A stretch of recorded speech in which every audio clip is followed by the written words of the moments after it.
സോല, എന്ത് പ്രചോദനത്തിലാണ് civil service, എങ്ങനെയായിരുന്നു ഈ സിവിൽ സർവീസ് എന്ന് പറഞ്ഞാൽ ഒരു പ്രിപ്പറേഷൻ ജേർണി, അല്ലെങ്കിൽ ഞാനൊരു സിവിൽ സർവൻ്റ് ആകണമെന്നുള്ളൊരു ആഗ്രഹം സോലയ്ക്ക് എങ്ങനെയായിരുന്നു സ്റ്റാർട്ട് ചെയ്തത്?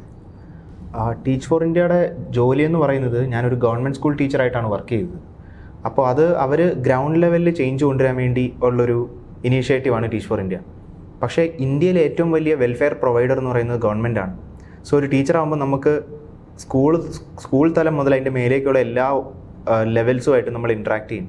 സോ അന്ന് എനിക്ക് ഒരു റിയലൈസേഷൻ ഉണ്ടായത്, ഒരു NGOയിലോ ഡെവലപ്മെൻറ്റ് സെക്ടറിലോ വർക്ക് ചെയ്യുന്നതിനെക്കാട്ടിലും വലിയതായിട്ട് സൊസൈറ്റിക്ക് കോൺട്രിബ്യൂട്ട് ചെയ്യാൻ പറ്റുക ഒരു നല്ല ബ്യൂറോക്രാറ്റായിട്ടാണ്. കാരണം ഒരു ബ്യൂറോക്രാറ്റിന് ഇൻഫ്ലുവൻസ് ചെയ്യാൻ പറ്റുന്നത് മേ ബി ചെന്നൈയിൽ ഒരു എഡ്യൂക്കേഷൻ കമ്മീഷണർക്ക് ഇൻഫ്ലുവൻസ് ചെയ്യാൻ പറ്റുന്നത് 400 സ്കൂളാണ്. സോ അതൊരു വലിയ നമ്പറാണ്. സോ അന്നേരമാണ് ഞാൻ ഈ UPSC പ്രിപ്പറേഷൻ എന്നുള്ള പ്ലാൻ ആദ്യമായിട്ട് ആലോചിക്കുന്നത്.